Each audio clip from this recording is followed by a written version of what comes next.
Hi guys, good morning. Welcome to Meldy Baldovino Vlogs and I'm in the Brigada Escuela here in Pasay right now. So abangan na lang natin ang mga susunod na magpangyayari. See you around!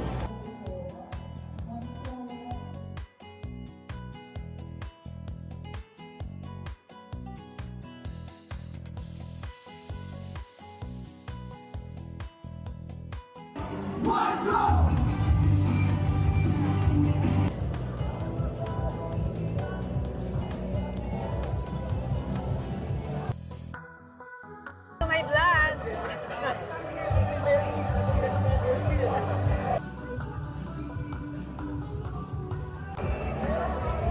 While waiting for Mayor. No matters equals. Maagang gumising ang handa na wala ang walis, hindi na ang saya. Hanggang dulo ba tayo? Sama-sama tayo, ilang sa paalam, sigaw ng puso. Brigada, para sa bata, mas maayos magpaaralan. Sama-sama natin.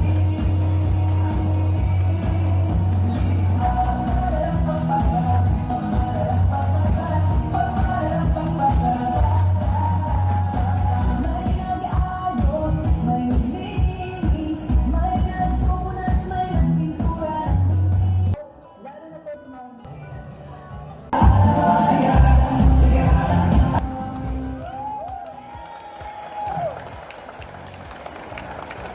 Division Superintendent of Pasay City, Dr. Joel Tito Campo, Sesto of Six. Let's give him a round of applause. Good morning to Honorable Antonino G. Calixto, our District Representative, Lone District of Pasay City, represented by Chief Albert Paredes. Engineer, good morning po. To Honorable Imelda Calixto Rubiano, our City Mayor of Pasay City. Honorable Luigi Calixto Rubiano, our City Councilor, at the same time the Chairperson of the Education Committee. Our School Division Superintendent, Dr. Joel Tito Campos, SO6. Our Chief Education Program Advisors for FGOD, Dr. Bonifacio Mendoza. Our SEPs for Softball and Networking, Mr. Selwyn Estedorio. Our Brigada Escuela School Coordinators, stakeholders, and valued partners, fellow public servants, good morning. Brigada Escuela is more than just a school maintenance program. It is a celebration of the Filipino spirit of bayanihan, where parents, teachers, stakeholders, volunteers, and the community came together with one goal, to create a better place for learning and growth. As we work hand in hand to repair, clean, and improve our school facilities, we strengthen our commitment to providing quality education and nurturing future generations. When parents, NGOs, alumni, and private donors help rent the school, they become invested.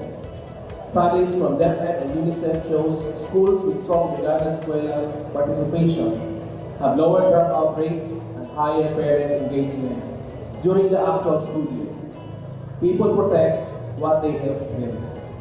The team bayanihan sa paralan, communities, teachers, and stakeholders nagkakaisa para sa kaisa at kalaman. Uniting to improve schools, promote learning, and ensure a brighter future for Filipino students. On its central focus, Brigada Escuela encourages and fosters among its students and youth sector the value of civic action and social responsibility, gearing toward the leveling up of quality-based education system in the country. The Brigada Escuela is a nationwide school maintenance program that engages all education stakeholders to contribute their time, efforts, and resources in ensuring that public schools are all set in time for class opening.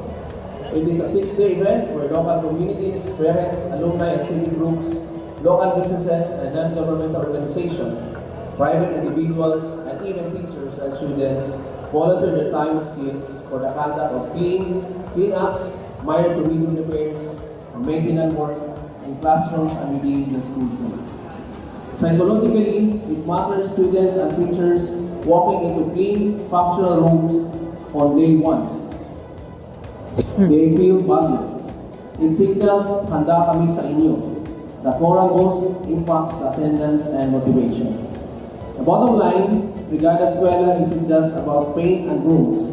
It's the yearly reset that keeps public school functional, safe, and community-centered despite limited budgets and constant environmental challenges. And once we stop it, and you'll see schools deteriorate faster than that red light anymore. We are blessed with the all-out support provided by the local government of Pasay City, headed by Mayor Emil Calixto Rubiano, City Council, community leaders, parents, NGO, and private corporations. On behalf of Dr. Joel Torrecampo, Section 6, division officials and personnel, we welcome you to the Division Brigada Eskwela 2026 Kick-Off Ceremony as we look forward to another successful year in implementation of this program. Mabuhay po kayo and happy Brigada Eskwela. Thank you very much, sir, for your inspiring message and steadfast leadership in advancing quality education. Unang-una sa lahat ay pagbati po sa ating mga bisita ngayon. Of course, ang ating Honorable Imelda Calixto Rubiano, Ma'am Evi, magandang umaga po ma'am. Of course, nais ko palakpan niyo at pansalamatan ang ating principal natin si Ma'am Glenda Tapakirao. Our keynote message, may we invite Honorable Luigi Calixto Rubiano, our Chairman of Education Committee, City Councilor, Pasay City. Hi! Magandang umaga po sa ating lahat. Siyempre, una-una sa ating pong Mayor Emil Calixto Rubiano. So, representative po ng ating Congressman Tony Calixto, kaya Attorney Albert Paredes. Sa ating pong DepEd family na pinamunuan po ng ating School Superintendent Sir Joel Torrecampo, siyempre sa ating assistant. Sa inyo pong lahat, magandang araw. At unang-una po, nagpapasalamat po ako sa inyo po sa pag-imbita niyo po sa akin dito sa ating opening ng ating Brigada Eskwela. Maraming salamat po ulit. Congratulations! Ito po ang iyong lodi sa paglilingkod, Luigi Calixto Rubiano. Maraming salamat po! Mabuhay ng Brigada Eskwela, mabuhay ng aming mga guro at magulang at mag-aaral, at higit na lahat, mabuhay ng ating mga volunteers. Muli, maraming salamat at isang magandang umaga po sa inyo. Good morning, everyone. It is an honor and privilege to present to you our keynote speaker for today. Ladies and gentlemen, the first woman elected as the local chief executive of Pasay City, Honorable Mayor Emil Calixto Rubiano. Good morning! Good morning. Ayan, alam niyo po, masaya ako na makasama ko kayo ngayon sa kick-off ceremony ng ating Brigada Eskwela na may tema, Bayanihan sa Paaralan.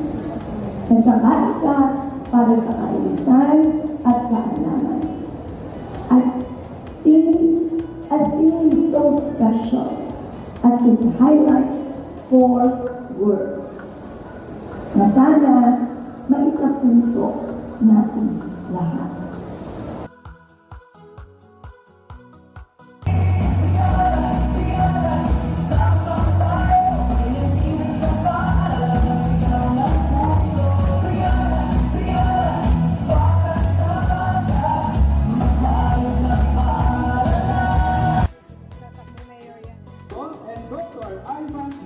Our LGU representatives, Coordinator, Adapa School Coordinator, PBTS. A manifestation of our shared responsibility As a manifestation of our shared responsibility in promoting quality, in promoting quality, accessible, accessible, relevant, and inclusive education for all learners.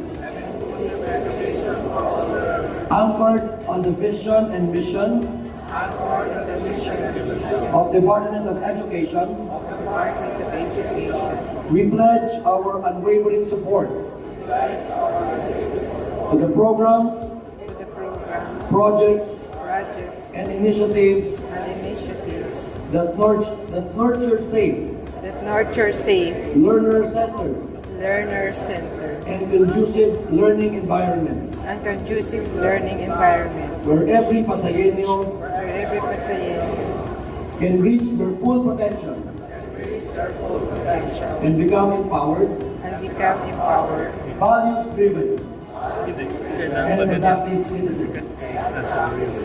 We recognize Brigada Eskwela we recognize as an avenue to strengthen collaboration, volunteerism, and community partnership in building better schools and brighter futures for our children and brighter future for our children. through unity and collective action.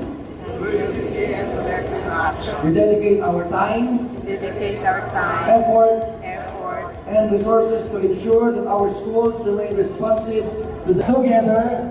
together, We stand as partners we stand as partners, in transforming the dreams transforming the dream and aspiration and aspiration of every Pasayenyo learner of every Pasayenyo learner into meaningful realities. into meaningful realities.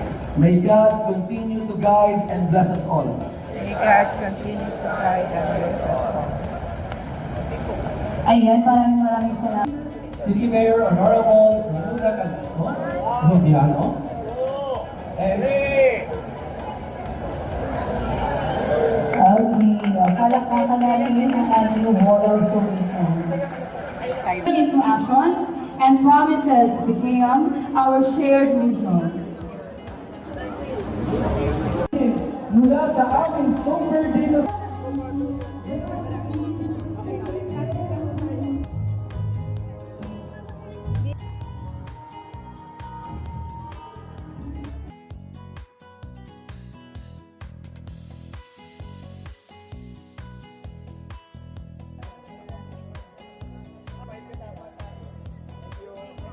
Tree planting ongoing dito there, oh.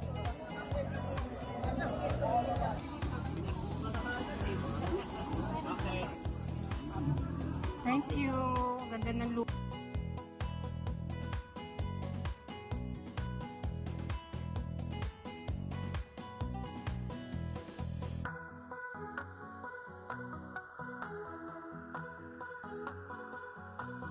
Thank you, guys.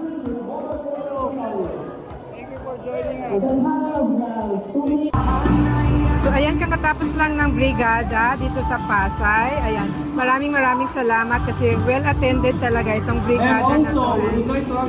Maraming salamat sa lahat ng officers dito sa barangay and also to Mayor. Maraming salamat. Bye guys!